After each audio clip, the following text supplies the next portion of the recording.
आदाब नाज़रीन, जी सलाम में आप सभी का इस्तकबाल है। आप देख रहे हैं हमारा खास बुलेटिन। मैं हूं आपके साथ बुशरा खानम फहद। नमाज पर क्यों हो रही है सियासत, ये सवाल हम इसलिए पूछ रहे हैं क्योंकि कल नोएडा के सेक्टर 58 में जुमे की नमाज को लेकर पुलिस ने कंपनियों को नोटिस जारी किया, जिसमें मुस्लिम मुलाजमीन को बिना इजाजत सड़क, पार्क या किसी प्लॉट पर नमाज पढ़ने पर पाबंदी लगा दी गई है। ये सही भी है। हदीस भी यही कहती है कि अगर जमीन के मालिक की इजाजत नहीं है तो वहां नमाज नहीं होगी, इसलिए इजाजत जरूरी है। लेकिन इसके लिए कंपनीज को क्यों नोटिस जारी किया गया है? यहां सवाल ये खड़ा होता है कि क्या इस कार्रवाई के डर से कंपनियां मुस्लिम लोगों को मुलाजिम के तौर पर रखना बंद कर देंगी? हालांकि डीएम ने कहा है कि कंपनीज पर कार्रवाई नहीं होगी, लेकिन यह बात तहरीरी तौर पर नहीं कही गई है। साथ ही कंपनीज में काम करने वाली मुस्लिम मुलाजमीन नमाज के लिए कहां जाएं, इन्हीं मौजूआत पर हम बात करेंगे। लेकिन उससे पहले हमारी रिपोर्ट देखिए। नोमान अख्तर के चेहरे पर खौफ है और डर के मारे जबान लड़खड़ा रही है। डर पुलिस का भी है, जिसने उसे 151 के तहत जेल भेज दिया और वो 3 दिन के बाद जमानत पर रिहा हुए। साथ ही उन लोगों को भी जिन्होंने 7 दिसंबर के दिन उनको नमाज पढ़ाने के बाद धमकाया। नोमान नोएडा सेक्टर 58 के उस पार्क में जुमे की नमाज पढ़ाया करते थे, जिसको लेकर अब कुछ लोगों ने एतराज किया और पुलिस ने कंपनी मालिकों को नोटिस जारी कर दिया। ये मामला गुज़िश्ता कई हफ्तों से चल रहा है और पुलिस ने नमाज पढ़ाने वाले इमाम और आदिल नाम के एक शख्स को जेल तक भेज दिया था। इस इलाके की कंपनियों में बड़ी तादाद में मुस्लिम मुलाजिम काम करते हैं। 15 फरवरी 2013 से लगातार नमाज पढ़ा रहा था, लेकिन 7/12/2018 को नमाज जब खत्म हो गई तो एक नौजवान लड़का आकर के ये कहने लगा कि यहाँ कैसे नमाज अदा कर रहे हैं। बोले कैसे नमाज अदा कर रहे हैं, वीडियो बनाने लगे और सबसे पूछने लगे आप कहाँ के हैं, कैसे हैं, क्या है आपके साथ मामला और कैसे कर रहे हैं यहाँ नमाज। सर एतराज किसी को नहीं था सर। 6 साल में किसी को एतराज नहीं हुई, कोई पर कोई प्रॉब्लम नहीं आई। 7 तारीख की जुम्मे के दिन इस महीने में एक शख्स आके हम लोग को बोले कि आपके पास परमिशन वगैरह है, आप लोग जुम्मे की नमाज कैसे अदा कर रहे हैं। पुलिस ने कंपनी मालिकों को जो नोटिस दिया है उसमें साफ लिखा है कि अपने मुलाजमीन को पार्क में नमाज पढ़ने के लिए रोका जाए। कंपनी मालिक भी पुलिस की हाँ में हाँ मिला रहे हैं। मैं ये जो सार्वजनिक स्थानों पे जो नमाज वगैरह पढ़ी जा रही है, तो हम लोग का ये सोचना है कि उसको थोड़ा सा रोकना चाहिए। हमें तो बुलाया गया था कि भाई जो अगर पार्क में आपके यहाँ के कंपनी के वर्कर इकट्ठा होते हैं, भीड़ लगाते हैं, तो उनको समझाए कि वहाँ पे भीड़ ना लगाए ज्यादा। हालांकि पुलिस ये भी कहती है कि मजिस्ट्रेट ने भी नमाज पढ़ने की इजाजत देने से इनकार कर दिया है। 58 सेक्टर में जो अथॉरिटी का पार्क है, जिसके संबंध में कुछ व्यक्तियों के द्वारा वहां पर धार्मिक प्रेयर्स के लिए परमिशन मांगी गई थी, जिसकी परमिशन सिटी मजिस्ट्रेट कार्यालय से अभी तक नहीं दी गई थी। उसके बावजूद काफ़ी भारी संख्या में वहां पर लोग इकट्ठे हुए, जिसके बारे में उनको अवगत करवाया गया कि किसी प्रकार की परमिशन अभी तक नहीं हुई है और यही सूचना संबंधित कंपनियों को दी गई थी। यह सूचना किसी धर्म विशेष के लिए ना होकर के सभी व्यक्तियों के लिए है और आप सभी से उम्मीद की जाती है कि गौतम बुद्ध नगर पुलिस का सौहार्द व शांति व्यवस्था बनाए रखने में सहयोग करे। गुड़गांव के बाद ये मामला नोएडा में सामने आया है। दोनों ही शहरों में बाहर आकर मुस्लिम मुलाजमीन काम करते हैं, लेकिन दोनों ही शहरों में अब खुले में जुमे की नमाज पढ़ने से एक फरीक को एतराज है। ऐसे में देखना यह है कि ये मामला क्या यहीं रुक जाएगा या गुड़गांव और नोएडा के बाद किसी और शहर का नंबर है। दोनों पक्षों के अपने अपने तर्क हैं और पुलिस की अपनी दलील, लेकिन ये बात सच है कि जब भी इस तरह के मामले सामने आते हैं तो तनाव भी पैदा हो जाता है। कैमरामैन जितेंद्र के साथ जी मीडिया के लिए नोएडा से मैं शुएब रजा। और हम आपको बताएं कि इस ताल्लुक से एक हदीस भी है। अल्लाह के रसूल हजरत मोहम्मद सल्लल्लाहु अलैहि वसल्लम ने फरमाया कि तुम रास्ते में बैठने से बचो। लोगों ने पूछा, ए अल्लाह के रसूल, ये तो हमारे लिए जरूरी है। आपने फरमाया, अगर तुम्हारे लिए जरूरी है तो रास्ते को उसका हक दो। उन्होंने मालूम किया रास्ते का क्या हक है।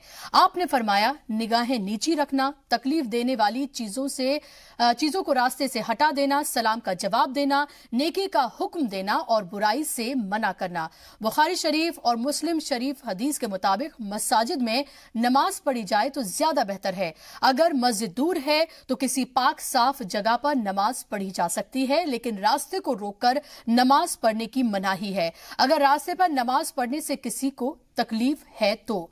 और हम देख रहे हैं कि जिस तरह से नोएडा में सेक्टर 58 में नमाज पढ़ने से मना किया गया और बाकायदा तौर पर पाबंदी लगा दी गई और ये कहा गया कि कंपनीज इसके लिए जिम्मेदार होंगी। हालांकि अब अफसरान का ये कहना है कि कंपनीज को जिम्मेदार नहीं ठहराया जाएगा। हालांकि तहरीरी तौर पर इस बात को नहीं कहा गया है। सवाल यह है कि जब जो चीज इतने सालों से चलती चली आ रही है, आखिर अचानक से इसमें ये बदलाव क्यों और आखिर इस तरह की बातें अब क्यों कही जा रही हैं? इस पर बात करने के लिए दो खास मेहमान मेरे साथ स्टूडियो में जुड़ गए हैं। ख्वाजा इफ्तिखार साहब पॉलिटिकल एनालिस्ट और इस्लामिक स्कॉलर मेरे साथ जुड़ गए हैं। इसके साथ ही मासूम मुरादाबादी साहब सीनियर जर्नलिस्ट मेरे साथ जुड़ गए हैं। आप दोनों मेहमानों का बहुत बहुत इस्तकबाल है।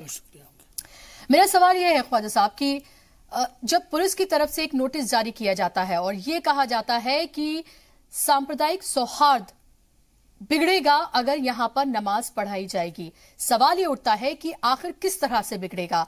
अगर लोग पीसफुली एक जगह पर, जो चीज सालों से होती आ रही है, अलग अलग जगहों पे सब जगह होती आ रही है, जहां पर मस्जिद ऑफिस से करीब नहीं होती है, वहां पर लोग मजबूरी में, ये बात देखनी चाहिए, मजबूरी में लोग वहां पर नमाज अदा करते हैं।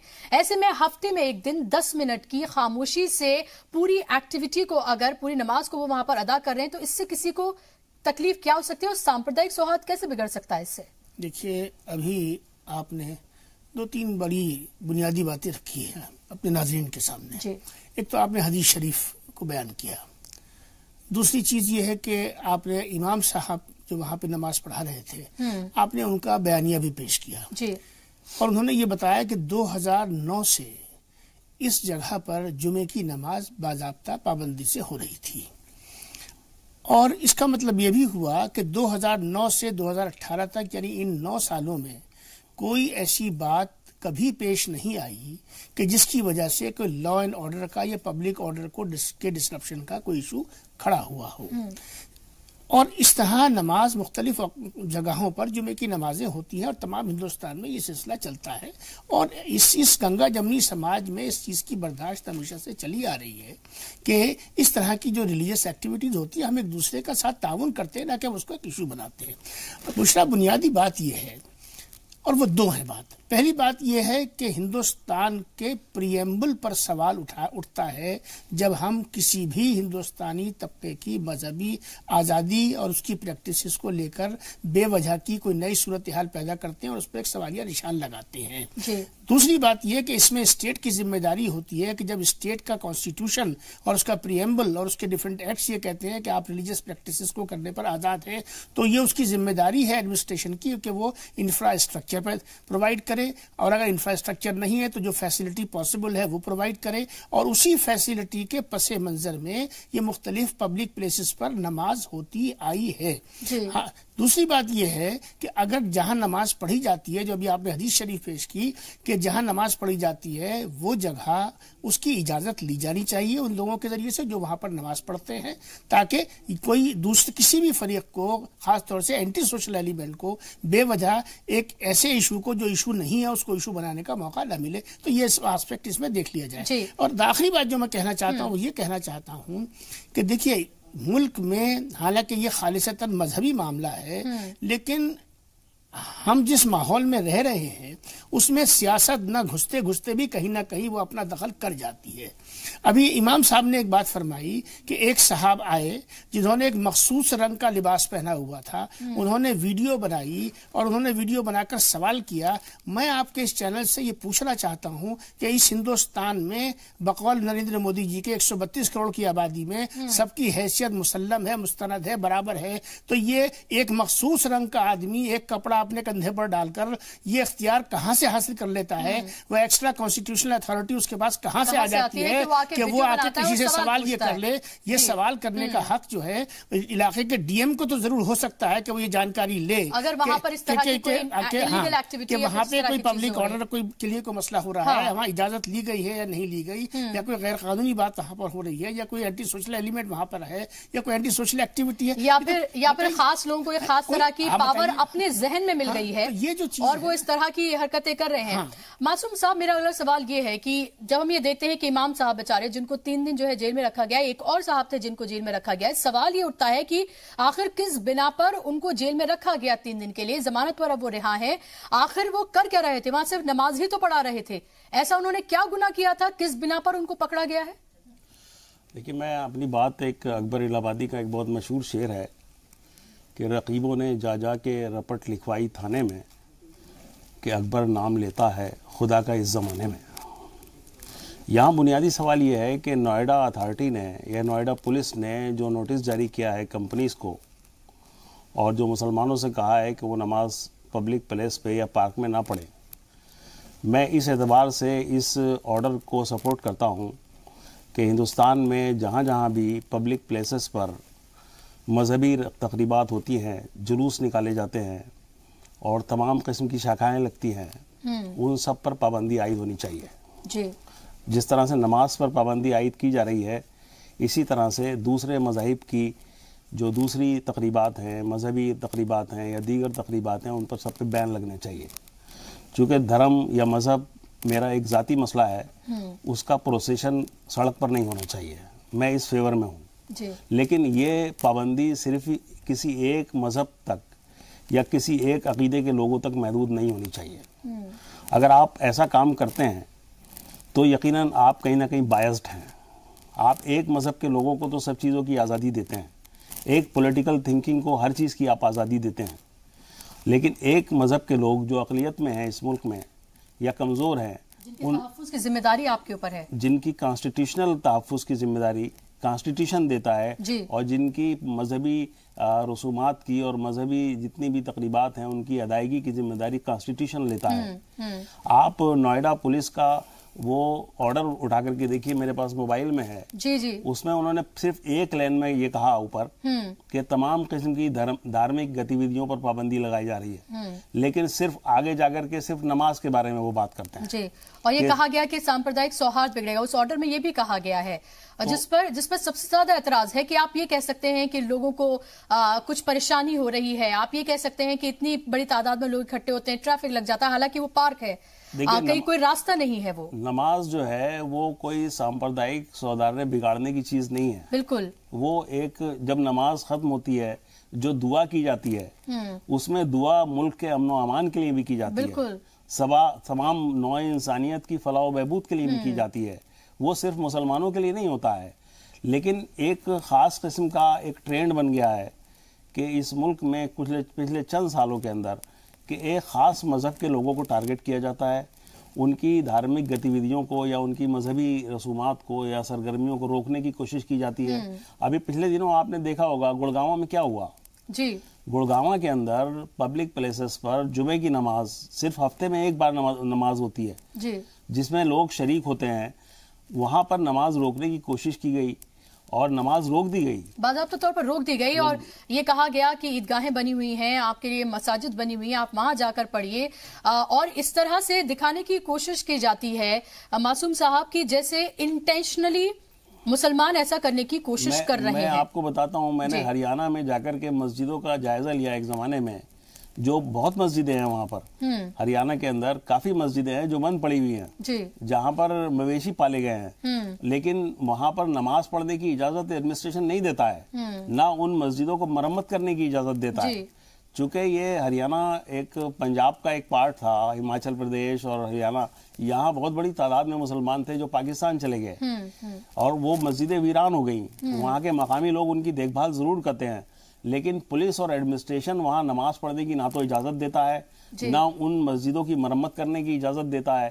तो एक तरफ तो सुप्रीम कोर्ट ये कहता है कि मस्जिद जो है, ये सुप्रीम कोर्ट का ऑर्डर है कि मस्जिद नमाज के लिए जरूरी नहीं है, दूसरी तरफ आप अगर मुसलमान मस्जिद के अलावा कहीं नमाज पढ़ते हैं तो आप कहते हैं कि इससे शांति भंग हो सकती है। जो लोग ये सोचते हैं कि नमाज से शांति भंग हो सकती है, उन्हें अपने दिमाग का इलाज कराना चाहिए किसी हॉस्पिटल में जाकर के, कि किसी मजहबी गतिविधि से, देखिए शरपसंद लोग हर तरफ हैं, जो शर फैलाना जानते हैं और जिनका मकसद ये है कि यहाँ किसी तरह से इंतशार। और ये सवाल ये उठता है कि इतने सालों से, जब से हमारा मुल्क जो है ये आजाद हुआ है, उससे पहले से हमेशा से रिवायतें रही हैं, हमेशा से इसी तरह से एक मज़हब के लोग दूसरे मजहब के लोगों के साथ इसी तरह से मेलजोल करके रहे हैं। दिवाली हो, होली हो, या फिर हम ये देखते हैं नवरात्रि का दौर होता है, कांवड़िए बाहर निकलते हैं, तमाम तरह की चीजें होती हैं, आपस में मिलजुल कर इसी तरह से चीजों को आगे चलती रही हैं। लेकिन सवाल ये उठता है कि आखिर अचानक हो क्या गया है कि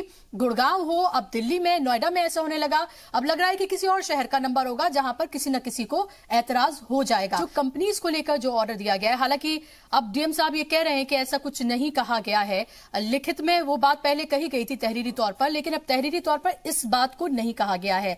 क्या आपको लगता है कि इसके आने वाले वक्त में नताइज बहुत खतरनाक हो सकते हैं इस तरह से कि जो एम्प्लॉयर है वो बचेगा मुस्लिम एम्प्लॉयज को रखने में कि भाई इनके साथ तो इस तरह की चीजें साथ में आती हैं, हम कहां तक सफाई देते फिरेंगे? देखिए, अभी मासूम मुरादाबादी साहब ने एक बात उठाई थी और मैं उस तरफ आपकी बात को थोड़ा सा ले जाना चाहता हूँ। ये जो सवाल उठाया गया है कि कंपनियों को जो एक बात कही गई, पहले तो वो कह दी गई और फिर वो खत जिसका जिक्र मासूम भाई ने किया कि जिसमें पहली लाइन में तो ये दिया गया कि तमाम मजहबी सरगर्मियों पर की इजाजत नहीं होनी चाहिए, लेकिन उसके नीचे जो बात लाई गई वो सिर्फ जिक्र हुआ नमाज का, और नमाज की बात की गई सेक्टर 58 के लिए। और इसी के साथ इस बुलेटिन में बस इतना ही।